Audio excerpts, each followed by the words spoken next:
আমি আপনাদেরকে একটা মেসেজ বাংলা ভাষায় দিতে চাই, যেটা উর্দু বক্তারা অনেকেই জানেন না। সেটা হচ্ছে কি, আজকের ইউটিউবের জামানাতে, ফেসবুকের জামানাতে কিছু লোকের অ্যালার্জি হয়েছে। পীর শব্দ শুনতে গেলে তাদের অ্যালার্জি হয়ে যায়, মাজার শব্দ শুনতে গেলে তাদের টেনশন হয়ে যায়। এবং সত্যি বলতে গেলে কি জানেন, যদি আপনি ইউটিউবে সার্চ করেন বাংলাদেশের দিকে, তাহলে হাজারো ভণ্ড পীর বেরিয়েছে। যে পীরের কীর্তি দেখে আজ সুন্নিয়ত থেকে মুসলমান সরে যাচ্ছে।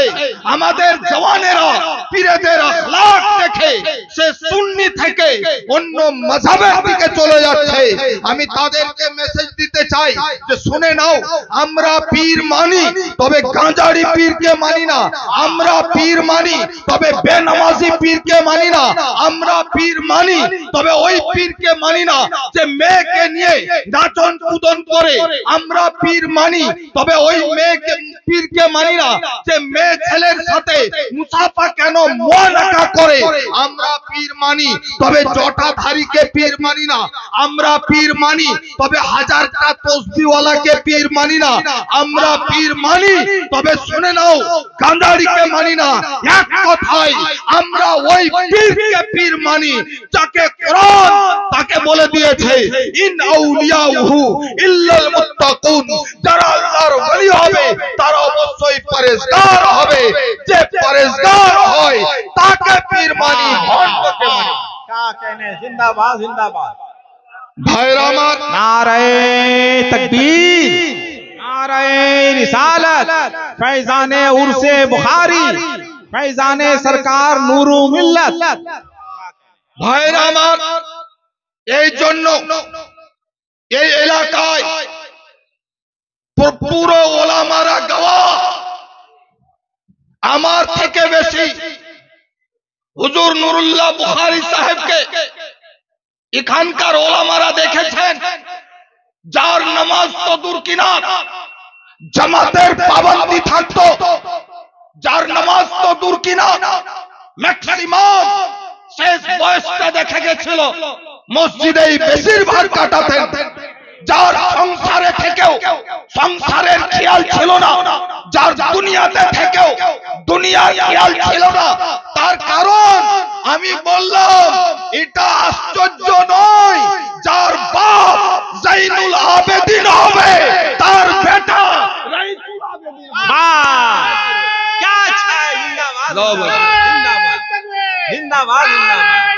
बहुत अच्छे बहुत अच्छे बहुत अच्छे, जिंदाबाद जिंदाबाद। ভাইরা আমার, जिंदाबाद जिंदाबाद। আজ কিছু লোক আমাদেরকে ইলজাম লাগায় যে এই মৌলবীরা সৈয়দের থেকে দূরে। আমি বললাম, শোনো, আলে রাসূলের আদব কি করতে হবে, আলে রাসূলের মুহাব্বত কেমন করতে হবে, এটা আমাদেরকে শিক্ষা দিও না। কারণ আমরা তোমার থেকে নয়, হযরতে আবু বকর থেকে শিখেছি। হ্যাঁ, হযরতে আবু বকর থেকে শিখেছি। মা আয়েশা সিদ্দিকা বলেন, আমার আব্বা হযরতে আবু বকর যখন কোনদিন আসতেন তো নবীর দিকে মুখ করে গোটায় বসে যেতেন।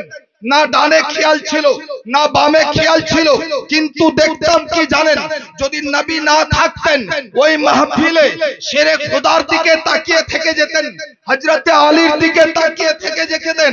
আমি জিজ্ঞেস করলাম, আব্বা আপনি তো সাইয়্যিদুল বাশার বলা হয়েছে, আপনার সাইয়্যিদ আফজালুল বাশারে বাদাল আম্বিয়া, এটা নবী আপনাকে বলেছেন, আপনি নবীর প্রধান খলিফা, আপনি জান্নাতি, কিন্তু আলীর দিকে তাকান কেন? শেরে আবু বকর বলছেন, হে মা আয়েশা, তুমি হয়তো জানো না, তুমি হয়তো জানো না, আমি আলীর চেহারার দিকে এই জন্য তাকাই যে আমার নবী বলেছেন আলীর চেহারার দিকে তাকা। এটাও আলীর চেহারার দিকে তাকা, এটাও ইবাদত। আজ কিছু লোক বলে যে আলীর সাথে হযরতে আবু বকরের মোহাব্বত ছিল না, হযরতে আলীর সাথে হযরতে উমরের মোহাব্বত ছিল না, এগুলি একেবারে বানানি কথা। মাসলা আসল কি জানেন? আল্লাহু আকবার।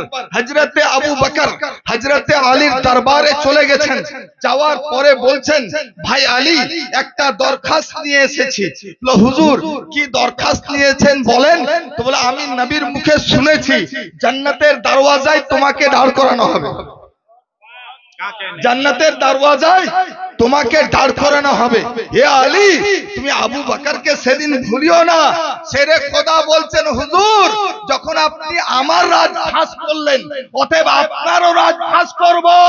নবী আমাকে জান্নাতের দরওয়াজায় রাখবেন ঠিক, তবে নবী আমাকে এটা বলেছেন যে আবু বকরের হবে তাকে তাহলে আপনি বলেন মোহাব্বত এর কাছ থেকে শিখতে হবে। হযরতে আবু বকর সিদ্দিক রাদিয়াল্লাহু তাআলা আনহু মেহরাবে বসে আছেন, মিম্বরে বসে আছেন। হযরতে হাসান রাদিয়াল্লাহু তাআলা আনহু তখন ছোট অবস্থায় ছিলেন। সময় সময় নবীর খুঁজে মসজিদে চলে যেতেন, যাওয়াটা আগে থেকেই অভ্যাস ছিল। চলে গেলেন মসজিদে, দেখছেন হযরতে আবু বকর মিম্বরে, হযরতে হাসান বলছেন, ও আবু বকর এক কাজ করেন, এই মিম্বরটা আমার নানার মিম্বর, আপনি নেমে যান। আল্লাহু আকবার। আদব দেখেন হযরতে আবু বকর তখন আমিরুল মুমিনিন, তিনি উঠে গেলেন। উঠে যাওয়ার পর হযরতে হাসানকে পাশে বসালেন, বললেন যে আপনি ঠিকই বলেছেন, আমার বাপের মিম্বর নাই, যে মিম্বর এটা হচ্ছে আপনার নানারই মিম্বর। এত আদব। হযরতে উমরের দিকে দেখেন, হযরতে উমরকে দেখলাম তো আল্লাহু আকবার, আরো কামাল। হযরতে উমর রাদিয়াল্লাহু তাআলা আনহু মিম্বরে রয়েছেন, তিনার জামানায় হযরতে হুসাইন চলে গেলেন। হযরতে হুসাইন গিয়ে বলছেন, ও উমর ফারুক আপনি মিম্বর থেকে নেমে যান। বলে কেন? বলে এটা হচ্ছে আমার নানার মিম্বর। হযরতে উমরের মতো সাহাবী, যার নাম শুনে পুরো দুনিয়া কাঁপতো, যার নাম শুনে ইয়ামানের বাদশারা কাঁপতো, যার নাম শুনে রোমের বাদশারা কাঁপতো, যার নাম শুনে পারস্যে ভূমিকম্প লেগে যেত, হে উমরে ফারুক ইনি নেমে গেলেন। নেমে যাওয়ার পর হযরতে হুসাইনকে কোলে নিলেন, ঝরঝর করে কাঁদতে লাগলেন। বললেন, হুজুর আপনি ঠিকই বলেছেন, এটা আপনার নানারই মেম্বার, যদি ইজাজত দেন তাহলে আবার উঠবো। হযরতে হুসাইন বলছেন, ইজাজত দিয়ে দিলাম। আমি তোমার কাছে শিখবো মোহাব্বত কেমন করতে হবে। আল্লাহু আকবার। হযরতে উমরের জামানা চলছিল। হযরতে হুসাইন ইনার ছেলে হযরতে আব্দুল্লাহর সাথে কোনো এক ব্যাপারে টেনশন হয়ে গেল। ছেলেরা খেলতে খেলতে অনেক টাইমে টেনশন হয়ে যায়, ঝগড়া মারামারি নয়, এমনি তর্ক বিতর্ক শুরু হয়ে গেল। হযরতে হুসাইন জালালে চলে এলেন, বললেন, আব্দুল্লাহ তুমি আমার সঙ্গে তর্ক করছো? আরে তোমার বাপ হচ্ছে আমার নানার গোলাম, তোমার আব্বা আমার নানার গোলাম। ইনি হচ্ছেন তখন আমিরুল মুমিনিনের ছেলে, রাগ তো উঠবেই, গুসা তো হবেই। ইনি অত জানেন না, ছোট ছেলে। ছুটতে ছুটতে আব্বার কাছে চলে গেলেন। যাওয়ার পরে বলছেন, আব্বা আজকে তোমার কাছে এসেছি একটা বিচার নিয়ে। বলছেন, বেটা এত রেগে আছো কেন, থরথর করে কাঁপছো কেন? না বিচার করে দিতে হবে। বলে কি বিচার? বলে আজকে হুসাইন আমাকে আপনার জন্য বলেছে যে তোমার আব্বা পর্যন্ত আমার নানার গোলাম। বলছে তাই? হযরতে হুসাইন বলেছে, ঠিক বলছো? বলে হ্যাঁ ঠিকই বলছি। তাই? হযরতে হুসাইন বলেছো? ঠিক শুনেছো? বলে ঠিক শুনেছি। হযরতে হুসাইনকে ডাকো। হযরতে হুসাইনকে ডাকা হলো। আল্লাহু আকবার। হযরতে হুসাইনকে হযরতে উমর ফারুক বলছেন, হুজুর আপনি কি বলেছেন যে আপনার আব্বা আমার নানার গোলাম? তো হযরতে হুসাইন বলছেন, হ্যাঁ আমি বলেছি, ঠিক বলেছি। হুজুর ঠিক বলেছেন? আবারও আরেকবার বলেন। হ্যাঁ আমি বলেছি আব্দুল্লাহর আব্বা আমার নানার গোলাম।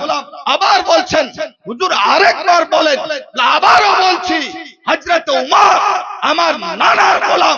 হযরতে উমর কাঁদতে লেগে গেলেন, জড়িয়ে ধরে নিলেন। ছেলে অবাক, মাহফিল অবাক, ব্যাপার কি ঘটলো? হযরতে উমর বলছেন আমি যে নানার গোলাম না, এই দলিল হযরতে হুসাইন আজকে আমাকে দিয়ে দিল। ভাইরা আমার, শুধু তাই নয়, আল্লাহু আকবার, শেরে খোদা আলীল মুর্তজা তখনও রয়েছে। একজন সাহাবী এসে শেরে খোদাকে বললেন, হযরত উমরকে বললেন, হুজুর আজকে একটা হাদিস শুনে এলাম। হাদিসটা কি? হযরত আলী বললেন, উমর জান্নাতের চেরাগ। উমর জান্নাতের চেরাগ। বলে তাই? হযরত উমর ধরলেন, কয়েকজনকে সাথে নিয়ে গেলেন। যদি ঠিক হয় তাহলে তো ভালো কথা, আর যদি বাড়াবাড়ি বলো তাহলে তোমার সাজা কি হবে তুমিও জানো না। হযরত উমর লোকেদেরকে সাথে করে নিয়ে শেরে খোদা আলীল মুর্তজার বাড়ি চলে গেলেন। বাড়িতে যাওয়ার পর জিজ্ঞেস করছেন, ভাই আলী, একটা জরুরি কাজে এসেছি। হযরত আলী বলছেন, হুজুর আপনি আমিরুল মুমিনিন, ব্যস্ত মানুষ, আমাকেই তো ডেকে নিতে পারতেন। না, আমি ডাকিনি, আমি নিজে এসেছি। বলো কেন এসেছেন, কারণটা কি? আল্লাহু আকবার।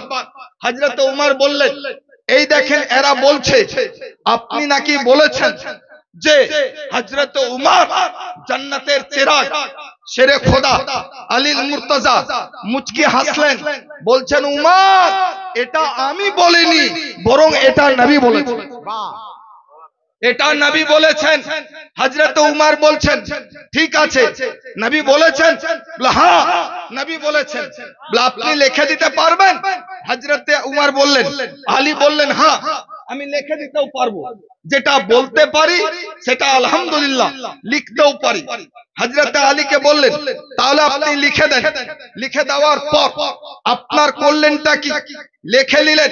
হযরত আলী সহি করে দিলেন, মোহর দিয়ে দিলেন, কাগজটা নিয়ে নিলেন।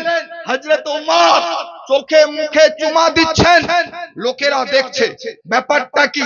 বাড়ি গেলেন, কাঁদতে কাঁদতে ছেলেদেরকে বললেন, এ আমার বাবুরা শোনো, আমি যখন ইন্তেকাল করে যাব আমাকে গোসল দিয়ে দিবে। গোসল দেওয়ার পর আমাকে যখন কাফন পরাবে, এই কাফনের ভিতরে এই কাগজটা রেখে দিবে। বলে হুজুর কেন, এই কাগজে কি আছে? বলে হযরত আলী গওয়া দিয়েছেন যে উমর জান্নাতের চেরাগ।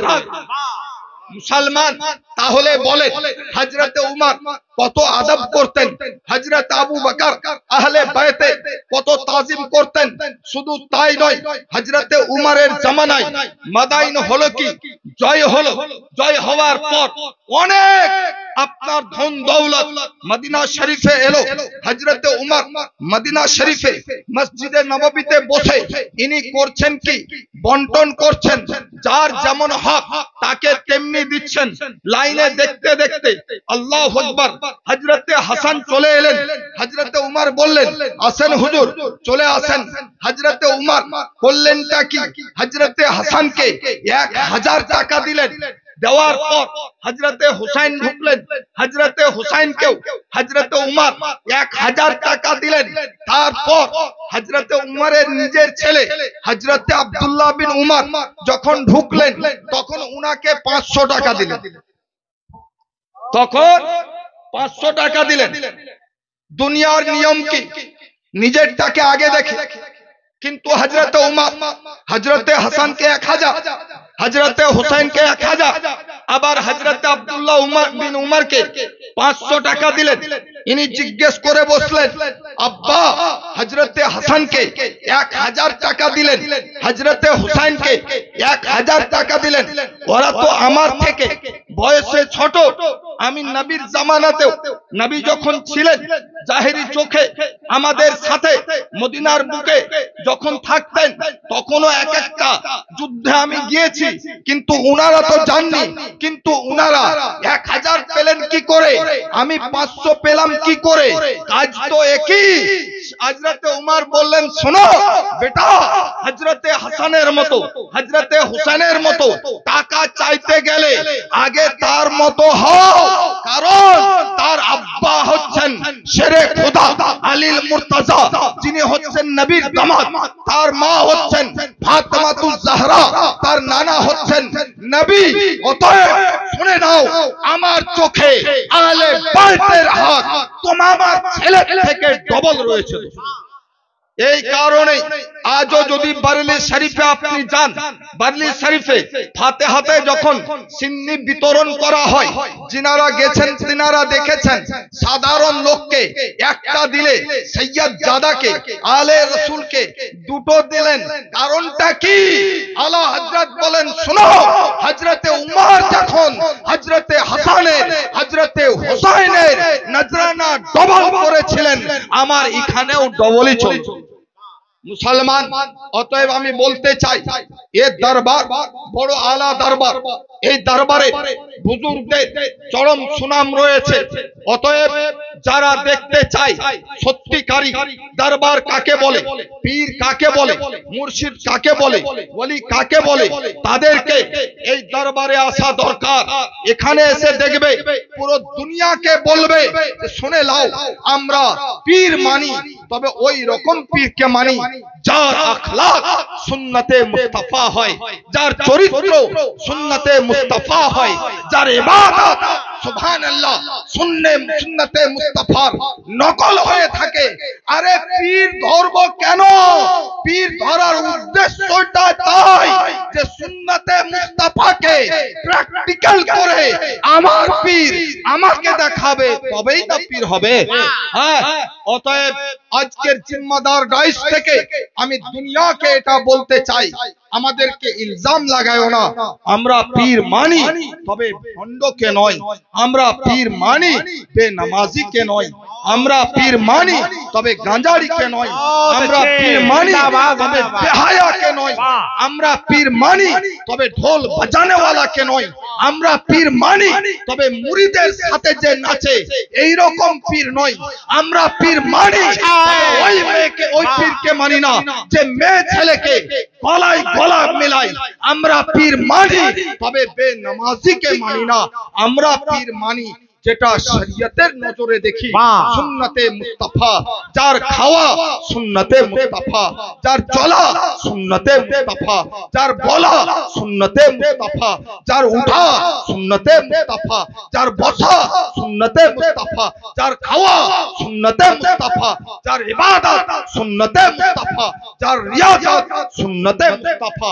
এই রকম পীরকে আমরা মানি, যাকে তাকে আমরা পীর বলে মানি। কথা বুঝতে পারলেন ভাইরা আমার? আজ মূলত যেটা উদ্দেশ্য, সেটা হযরত সাইফুল্লাহ সাহেব না, হ্যাঁ সাইফুল্লাহ ফৈজি সাহেব आ रहे हैं। अच्छा, হ্যাঁ, তো আসল ব্যাপারটা হচ্ছে কি জানেন, আমি যেহেতু এলাকা, আমি অনেক ভেবে এসেছিলাম আজকের ডাইসে এই কথা বলবো, কিন্তু আমার মেহমান এত বেশি, সুবহানাল্লাহ, এই মেহমানদেরকে টাইম দিতে গিয়ে আমার টাইমটাও বিসর্জন দিয়েছি। হ্যাঁ,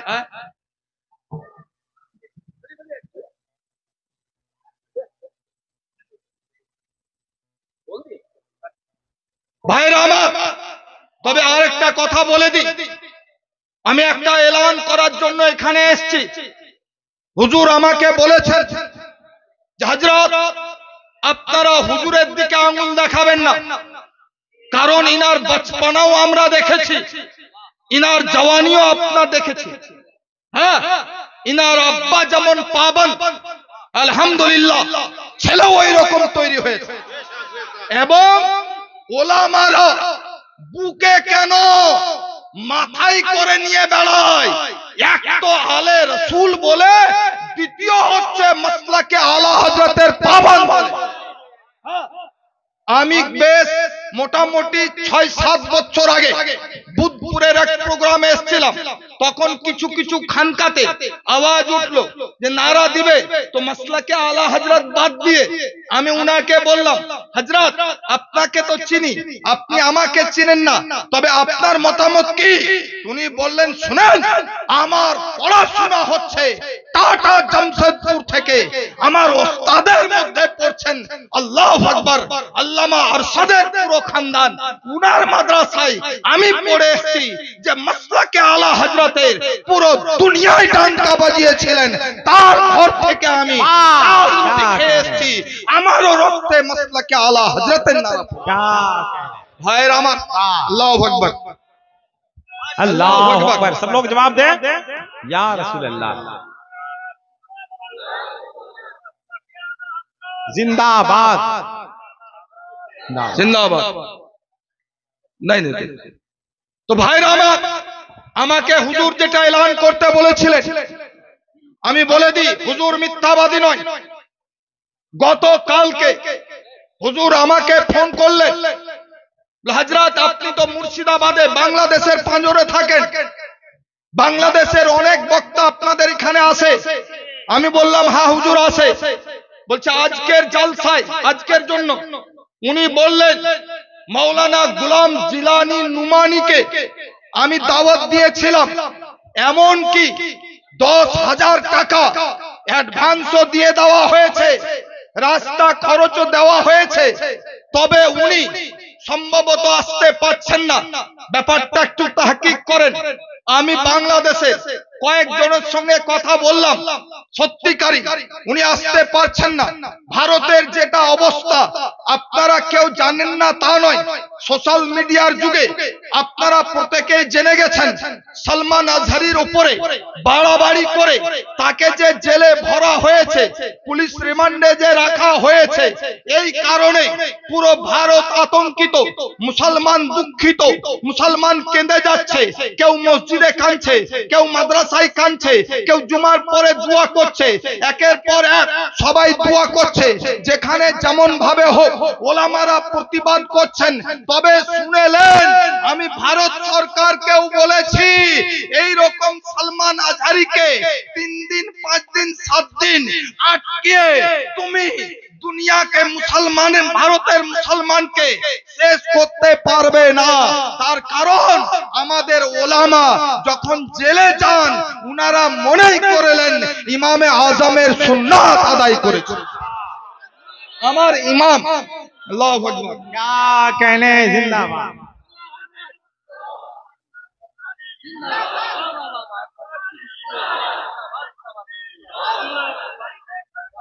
जिंदाबाद जिंदाबाद।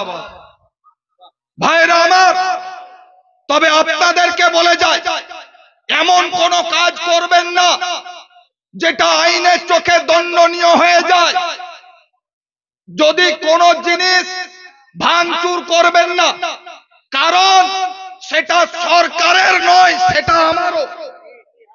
অতএব নিজের দেশের কোন ভাঙা চূড়া লাফা ঝাপা মুসলমান এই রকম আন্দোলন কোনদিন করেনি, আজকেও করবে না, এটা খেয়াল রাখবেন। তবে আপনাকে বলে দিই, এই সালমান আজহারির কথাতে একটা জিনিস তো হয়েছে, ভারত তো আতঙ্কিত হয়েছে। তার কারণ ভারত ভেবেছিল যে আমরা একের পর এক বলে যাব, উত্তর কেউই দিবে না। এটা নয়, আজকে বেচারাকে উত্তর দিতে গিয়ে, নিজের মুসলমান জওয়ানকে জাগাতে গিয়ে আজকে তাকে পুলিশের রিমান্ডে রাখা হয়েছে। আমি জানি তুমি 1 মাস 2 মাস 3 মাস কোন এক বাহানায় রাখতে পারো। তার কারণ শুধু আপনার ইমামে আজম নয়, হযরতে মুসা কাজেমের জিন্দেগি দেখেন, তিনাকেও জেলে ভরা হয়েছিল। এমন কি এই উনার আগের বুজুর্গদেরকে দেখেন, তাদেরকেও জেলে ভরা হয়েছে। অতএব জেলকে আমরা ভয় পাই না। তবে একটা কথা শুনেলেন, এই কারণে সরকার বাংলাদেশের কিছু বক্তাদেরকে ভিসা দিচ্ছে। কথা বুঝতে পারলেন? কারণ বাংলাদেশের সরকার, এখানকার সরকার, ভারতের সরকার দেখছে যে আমার ঘরের লোকটাকে সামলাতে গিয়ে যদি এত ভেজাল হয়, আর বাইরের লোক আসবে, ও তো ময়া দয়া করবে না, কিছু একটু গন্ডগোল যদি লেগেই যায়। এই কারণে কিছু বক্তাদের ভিসাকে ক্যান্সেল করা হচ্ছে, আমি যেটা শুনলাম। অতএব এই কারণে হয়তো আপনার গোলাম জিলানী নুমানী সাহেব আজকের জলসায় আসতে পারেননি, এর জন্য হুজুরকে কেউ দায়ী করবেন না। আর দ্বিতীয় কথা শুনেলেন, আমরা বারবার পড়েছি, দো চিজ মরদুমরা কসব জোর জোর, একে আধ দানা দিগার খা কে গোর। যার যেখানে রুজি থাকবে সে সেখানে যাবে। আসল মাসলাহাত হচ্ছে উনার রুজি হয়তো নাই, তাই উনি আসতে পারেননি। তার বদলে হুজুর আমাকে বললেন যে আপনি আজকে ডাইসে চলে আসেন। আমি ভাবলাম আমার উপরে ফয়েজ নিশ্চয়ই উপর থেকে চলে এসেছে, তাই ডাক পড়ে গেছে। ভাইরা আমার, আজকের এই জলসায় কত টাকা খরচ এটা আপনাদের জানতে বাকি নাই। বসে না,